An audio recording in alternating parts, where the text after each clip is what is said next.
너 나가라고! 무슨 나 아무것도 안 해. 안 돼! 나가라고!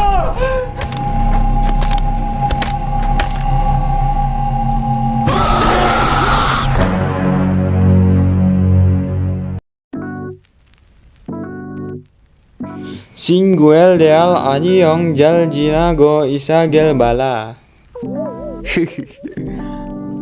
Yang artinya, halo para jomblo, bagaimana kabar kalian? Semoga baik-baik saja. Apakah ada perubahan dengan status kalian? Pasti masih dengan status yang sama. Kembali lagi dengan saya, Bang Cuy, kepala suku kaum jomblo. Gimana? Masih pusing mikirin status? Hehehe. Kali ini saya akan menyajikan vitamin-vitamin kebahagiaan yang membuat status kalian menjadi lebih berwarna dengan merangkum film zombie asal Korea Selatan yang berjudul Alive. Dirilis tahun 2020.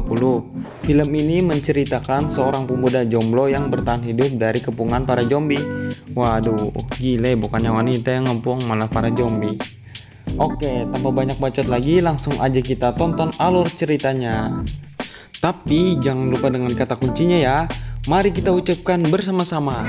Engkol sana. Jangan kasih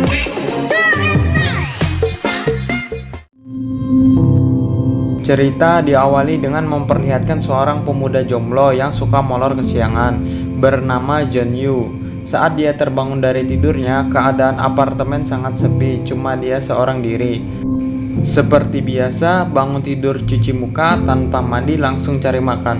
Ternyata di atas meja cuma ada sepucuk surat. Pesan dari sang ibu memberitahukan bahwa ibunya sedang pergi berbelanja dengan ayah dan kakaknya. Kembali ke rutinitas biasa, Jeonyu bermain game online di kamarnya. Tidak lama bermain, salah satu temannya mengabarkan ada berita di TV yang mengherankan. Setelah Jeonyu melihat berita di TV, disinilah awal mula kegaduhan seluruh penghuni apartemen.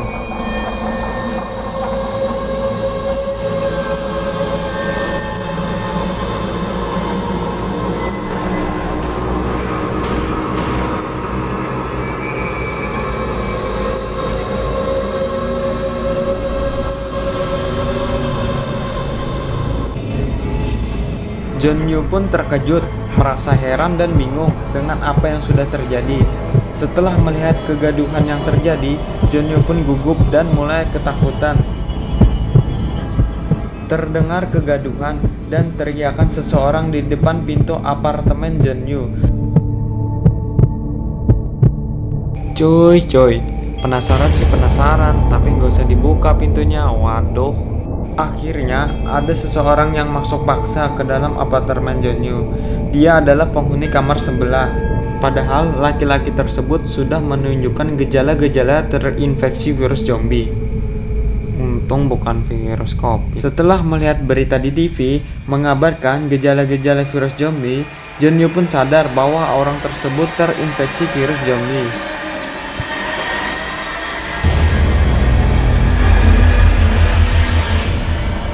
Jeonyu pun memaksa keluar orang tersebut. Untunglah Dewi Fortuna masih berpihak kepada Jeonyu.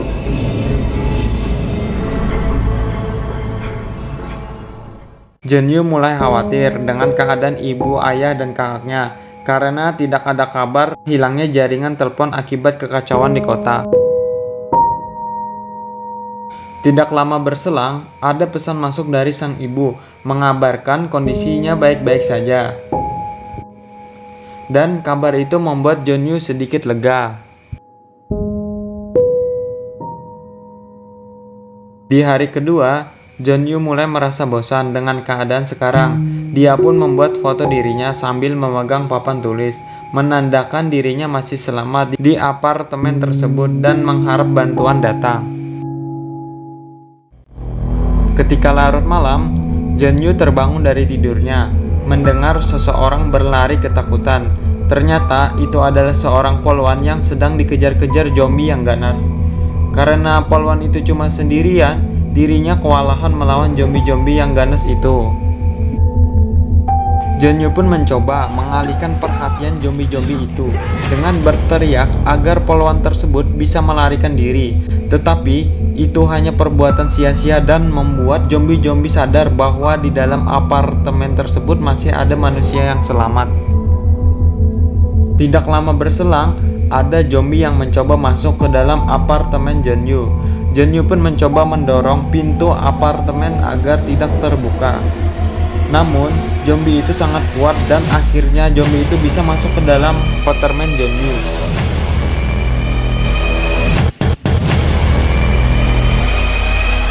Lagi-lagi, Dewi Fortuna masih berpihak kepada Jeonyu.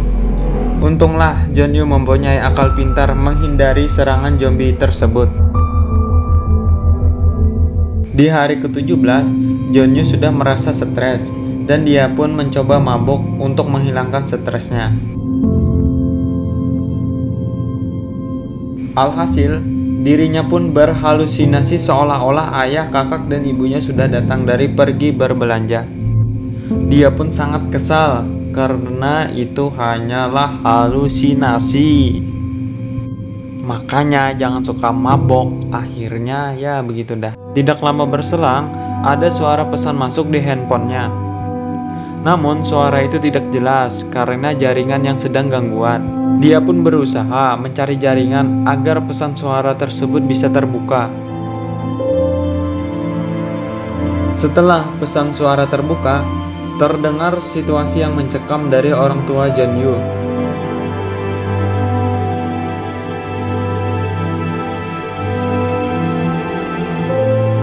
Jeonyu pun merasa sangat sedih dan kesal mendengar kondisi orang tuanya.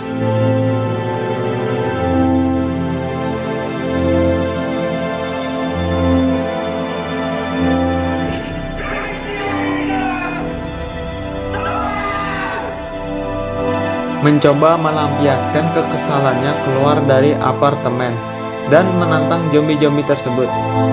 Karena zombie-zombie itu jumlahnya banyak, akhirnya Jeonyu ketakutan dan berlari untuk menyelamatkan diri. Ngongong, zombie kok dilawan.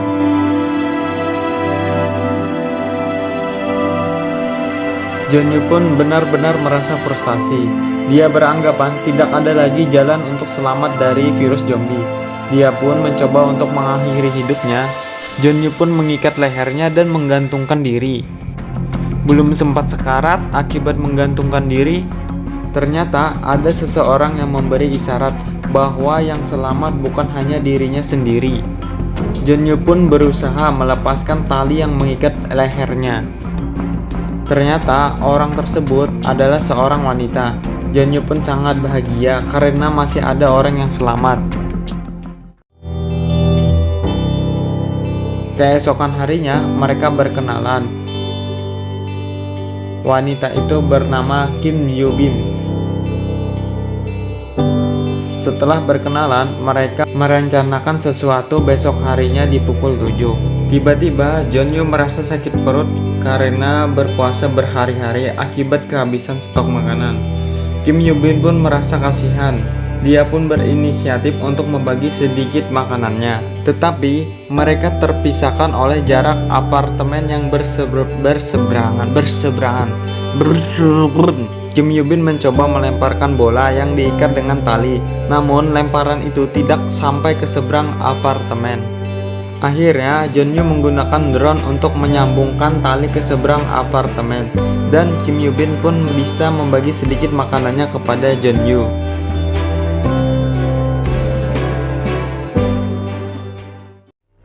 Tidak lama berselang, ada salah satu zombie yang memanjat apartemen Kim Yoo-bin. Zombie itu memanjat menggunakan tali yang dilempar Kim Yoo-bin tadi. Karena tali tersebut ujungnya diikatkan ke meja, saat zombie menarik talinya, meja itu pun terhempas dan mengenai Kim Yoo-bin. Akhirnya, Kim Yoo-bin jatuh pingsan. Zombie itu pun mulai memanjat apartemen Kim Yoo-bin. Jeonyu sangat panik, mencoba mengalihkan perhatian zombie. Namun yang dilakukan Jeonyu tidak membawakan hasil.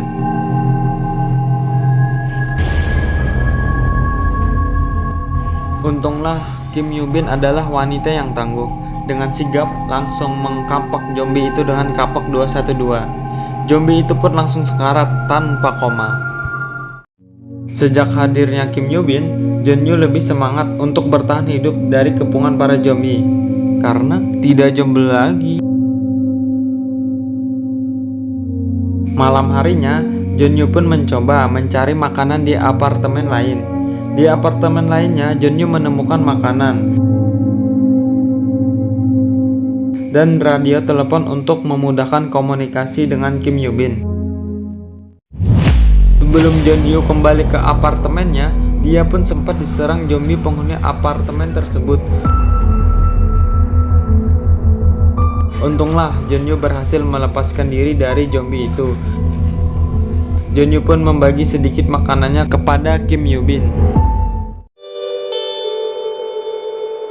Melalui radio telepon, mereka berbincang-bincang dan merencanakan berpindah apartemen untuk mendapatkan stok makanan agar bisa bertahan hidup.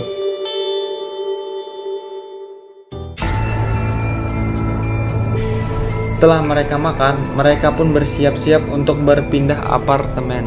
Dimulai, Kim Yoo-bin yang lebih dahulu beraksi, keluar apartemen melalui jendela dan langsung disambut sukaria oleh zombie-zombie yang kelaparan.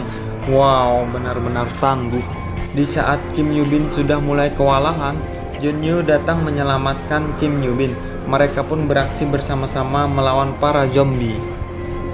Karena jumlah zombie itu sangat banyak, mereka pun berusaha menyelamatkan diri. Di saat mereka mulai kewalahan, ada seseorang yang membuka pintu apartemennya dan menyuruh mereka masuk. Siapakah orang tersebut? Entah, saya pun juga belum kenalan. Yang pasti, orang tersebut sudah menyelamatkan mereka berdua.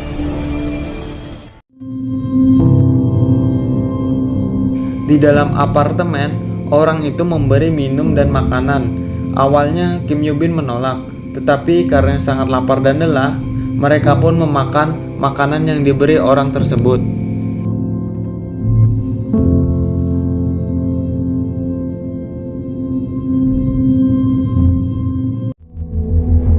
Dan ternyata makanan itu dicampurkan dengan obat bius yang membuat mereka tidak sadarkan diri. Kim Yoo-bin pun dibawa ke kamar orang tersebut. Entah mau diapain, saya pun masih belum tahu. Pasti kalian juga bertanya-tanya kan? Ayo. Di dalam kamar itu ada seorang wanita yang sudah menjadi zombie. Ternyata zombie itu adalah istri dari orang tersebut. Dan rencananya Kim Yoo-bin dijadikan santapan zombie tersebut. Zombie itu diikat dengan tali dari luar. Apabila tali dilepaskan, maka zombie itu langsung menyerang Kim Yoo-bin. Jeonyu tersadar dari pingsannya, mencoba menyelamatkan Kim Yoo-bin. Namun lelaki itu mencoba menghalangi Jeonyu.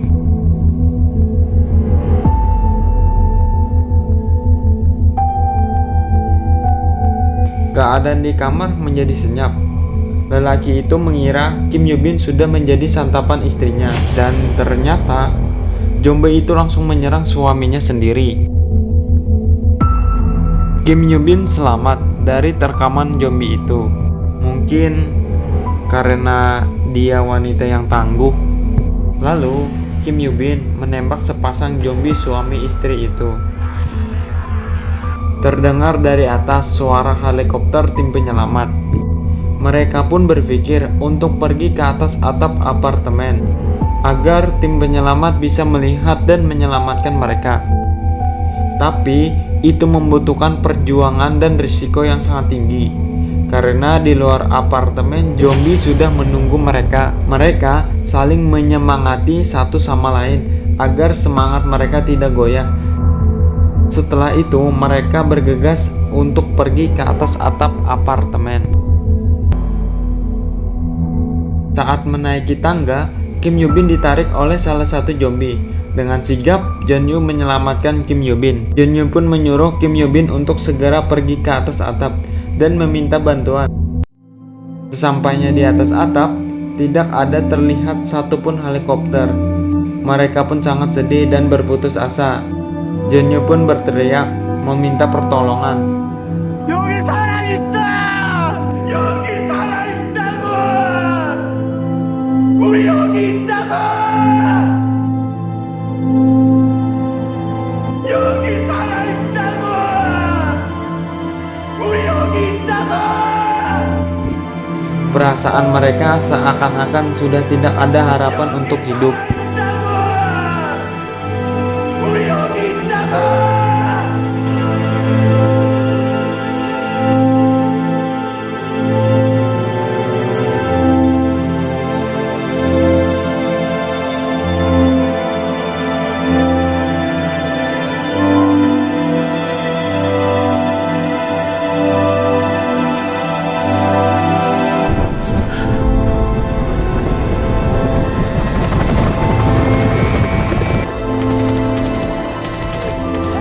Di tengah keputusasaan mereka, tim penyelamat datang membantu mereka. Akhirnya mereka bisa selamat dari kepungan para zombie. Mereka pun sangat senang dan merasa tidak percaya kalau mereka bisa selamat dari kepungan para zombie.